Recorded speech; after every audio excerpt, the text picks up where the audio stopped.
Thank you. I'm very glad to be here, to be back here. It's all we're going to agree with each other too much, so I just want to start with disagreeing with a few things with Peter, because that leads to better discussion, better argument. And I was just thinking about that need for disagreement when you were talking about New Zealand and the great model, and there was this young civil servant I know, not that high level, who told me last year, he said he'd been in New Zealand, co-opted into the New Zealand civil service, and he wasn't a very high level, but he was the oracle. They literally wheeled him right up to the top Secretary General because he had experience of what Ireland was doing so well. And yes, we just have to be slightly careful in terms of we're down at the moment.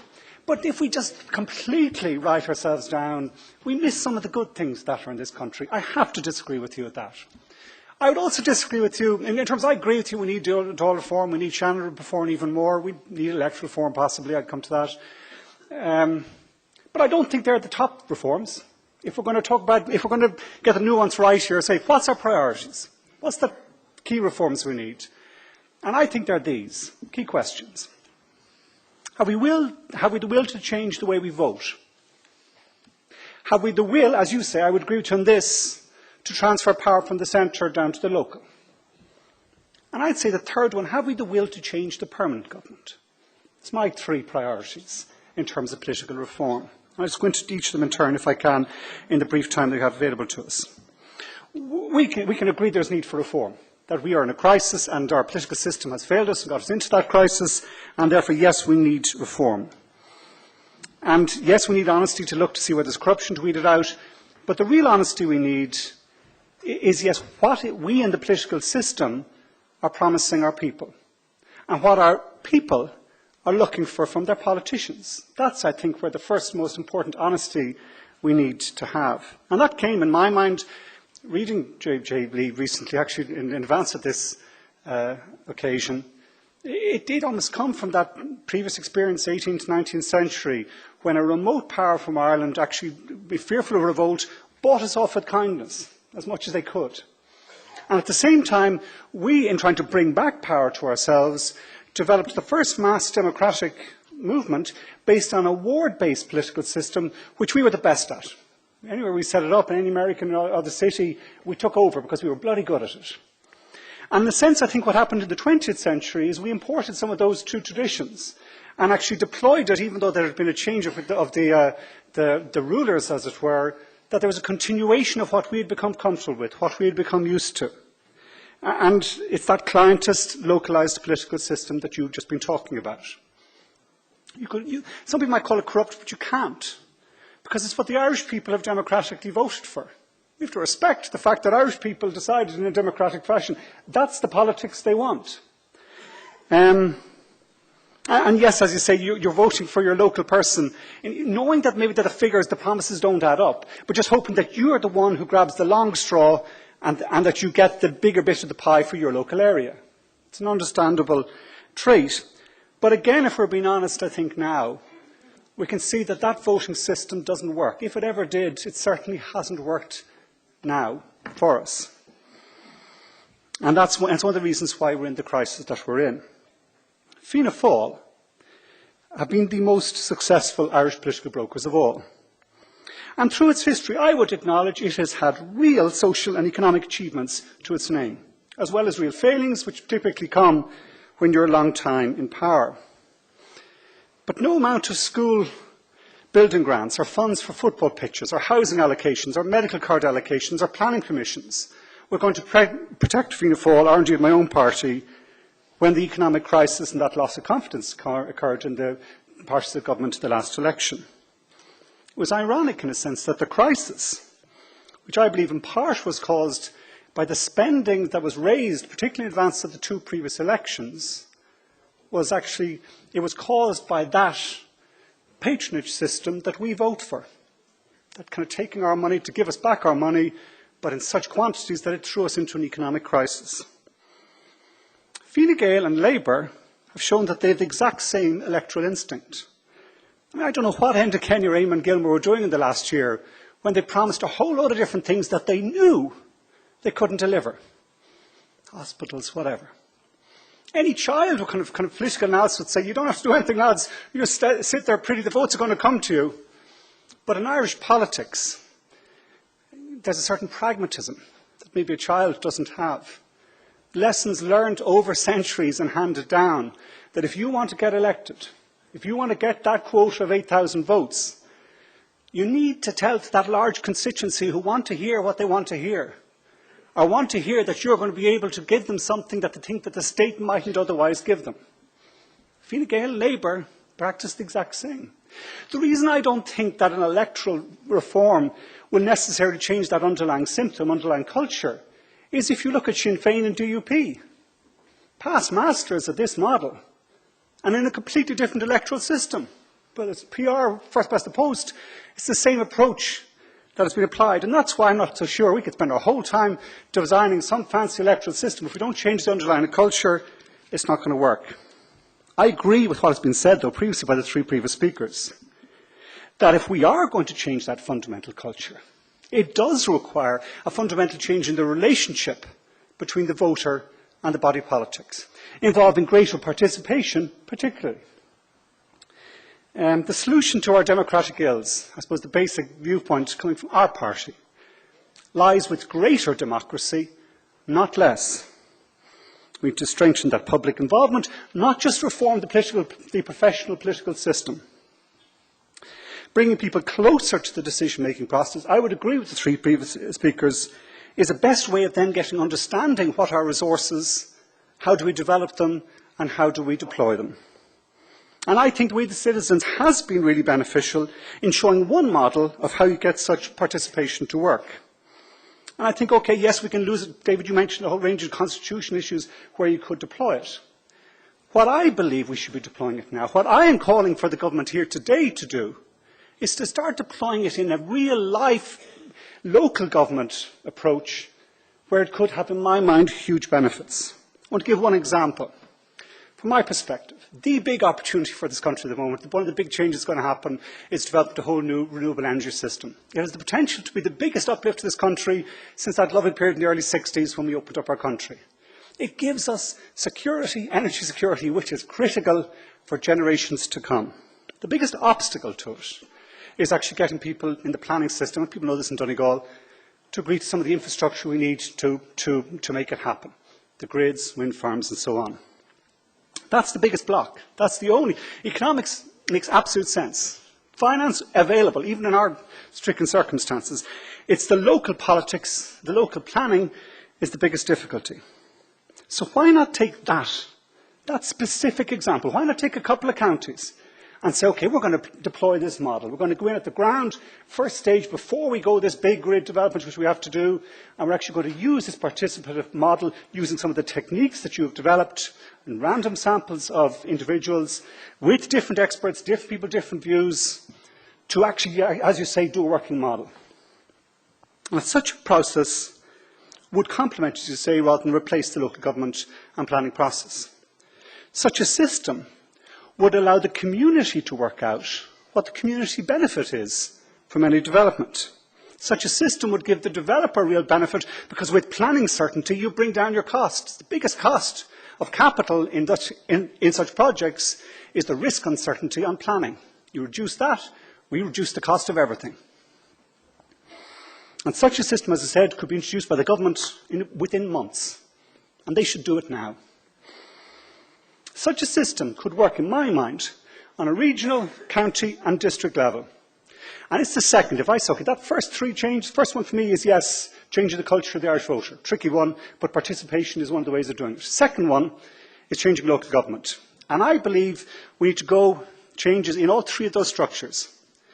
And we were working in government on this. One of the most advanced pieces of work we had done, we weren't able to sign it off, was a white paper on local government reform. Cabinet subcommittee set up, like Sir Noel Dempsey, Eamon Ryan, myself, John Gormley, Pat Carey, one or two others. We did a lot of work on it. It recommended a number of things. Didn't go to government for sign-off, it was very close to it. First one was a change to our regional democratic structures.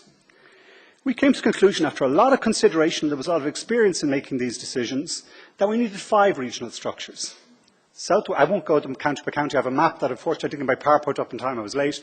But I can show it to people later. We can meet in the bar and have a talk about which counties should go where. It's good fun. 5 regional authorities. South West, Cork, Kerry, Clare, you can think of them. South East, Connacht and Donegal, a lot of common cultural and other issues, advantages, challenges. East and Dublin, 5 regional areas. Centres use these authorities as centres for the strategic development, environmental services, waste services, transport, planning services. Because with that you have sufficient scale. We have regional structures at the moment, but they don't work. They're not working. We need to change them. But with these new authorities, you have real scale and expertise in Connacht and Donegal that's deployed, and at the same time is in contact with what's happening on the ground. The election of the mayor in Dublin was critical as a first step in actually putting a political head of this new regional structure system, with the view of extending it outwards to each of the 5 regionals. We would have had it by this autumn. And what we would have had, and I come from experience of being a local councillor in Dublin, is a system that didn't work because you had so much inter-county rivalry, so much interagency rivalry, that it never actually got solved. With this structure, it's solved because the decisions end at a political desk. And again, the government has shelved the mayoral bill, but they need to come back to it, they need to do it, if they're serious about local government reform. As well as working on such a regional structure, the group saw further fundamental, radical, necessary and ultimately sensible change to actually develop a district tier of local government, to take the town council system, which doesn't work. It's outdated. It was designed for a horse and cart world, where now the person who actually lives in the town might live 5 miles out the road or even 10 miles out the road. We all know that. So it needs to go back towards a much more district system of local government and actually delivery of services, and in my mind extending services for local government into education and policing at that district level, really strengthening local district government. Third key element was in those existing county councils to actually elect full-time Cathaoirleach for the 5-year term and give them real powers and with that real responsibilities. There's a real gap in our democratic systems that for certain key projects now, county managers making decisions with no democratic accountability. And if we're serious about strengthening and reforming our democracy, that's one of the changes we need to make right away. We did a lot of work on this. The paper was ready to go pretty much. It was recognised that it was going to be difficult. It would take a long time to deliver, 3 or 4 electoral cycles just to wean off one system and wean into another one. It would see a diminution in the role of the existing county councils as power came up and as power went down to the district tier and up to the regional tier. However, it was remarkable in my mind in the consultation we did on it and the discussions were done on it, fairly extensive, how little opposition there was coming from about these proposals. Because there's a common understanding that of all the things that aren't working in a democratic system, people concentrate the Dáil so much in the Seanad, it's actually at a local level where we need to change. So this government, if it's serious about political reform, the test is what it does on local government. If they're going to get extra Dáil time, great, but it should be used to actually print local government reform legislation and get it through the Dáil in the time for the next local elections in 2014, so we have serious change by then. Not that we're going to be thinking about it for the 2020 or 2019 time frame, which would otherwise be the case. If they're serious about it, it starts in 2014 with how we vote for local authorities, how we vote for new local district authorities, how we vote for new regional authorities, how we vote for directly elected heads of our area. Third last change I want to talk about, I'm conscious about time, is, as I said, maybe this is the most difficult one, how we change our public service. Slightly controversial, called it the permanent government humour.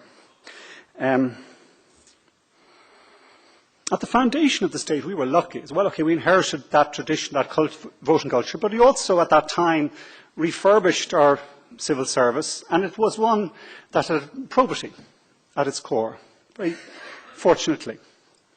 With that, there's a certain conservative streak I think anyone who's worked closely with the public service would recognise.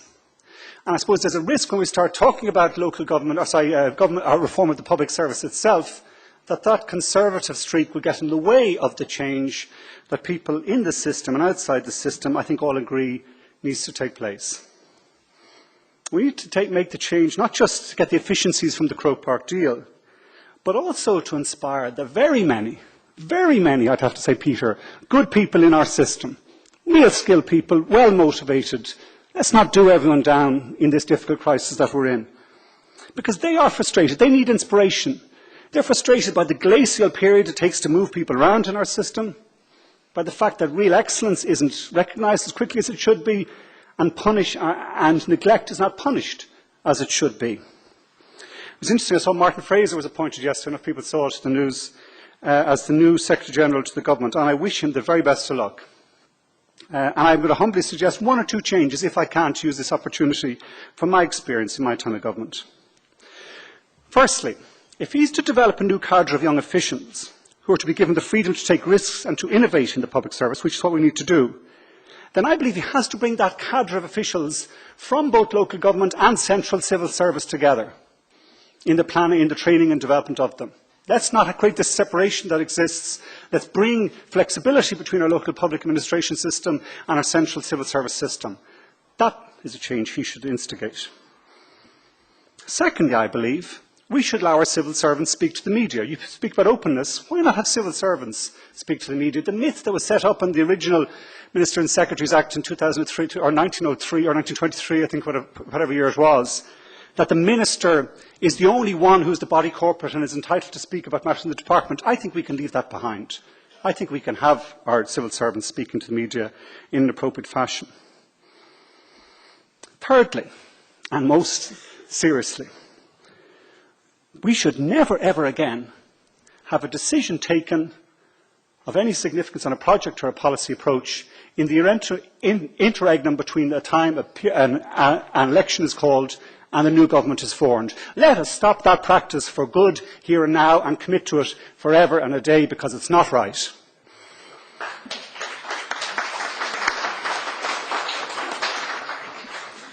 We need specialists in our civil service as well as generalists. People know that.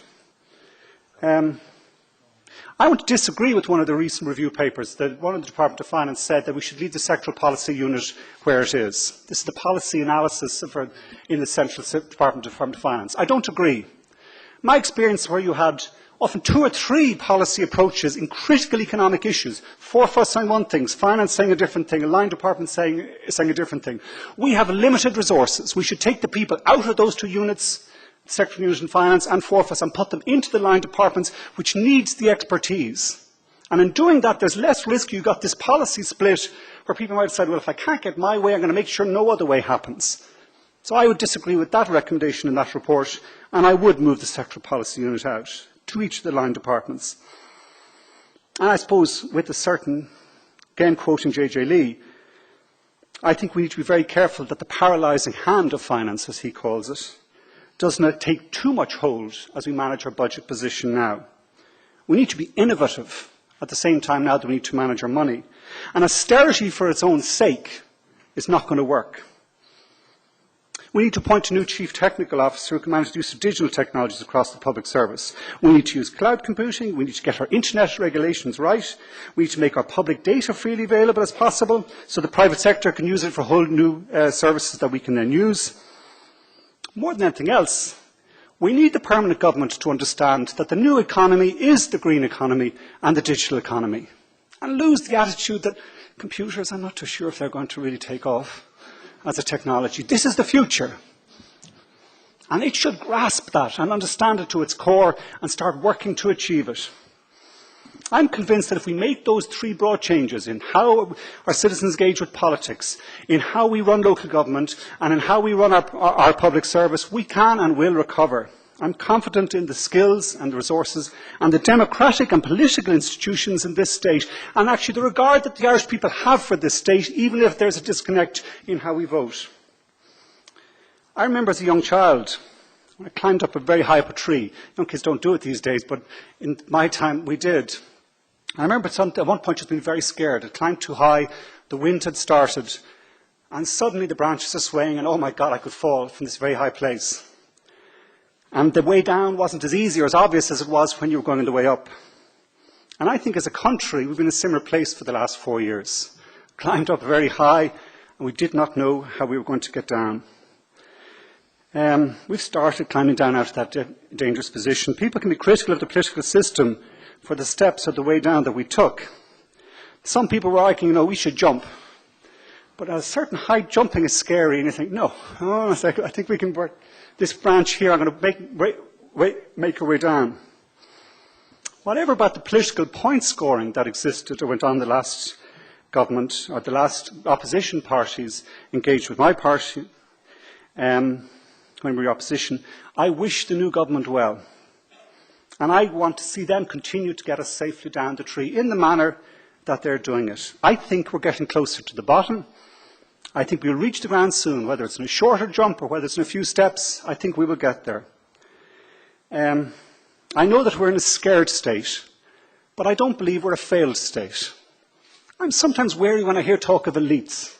I don't know, elites. I'm always taken by the line like the centre cannot hold.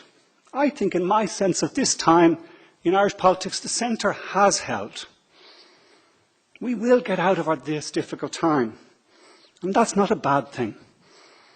However, at the same time, that centre, the political centre, must recognise that it has to change its shape completely. Recognising, yes, that there are flaws in our system. And yes, that we have the chance now to start anew. Peter, I'd have to say, I'll end by disagreeing with you. That possibility is in our hands. All it takes is political will. Thank you.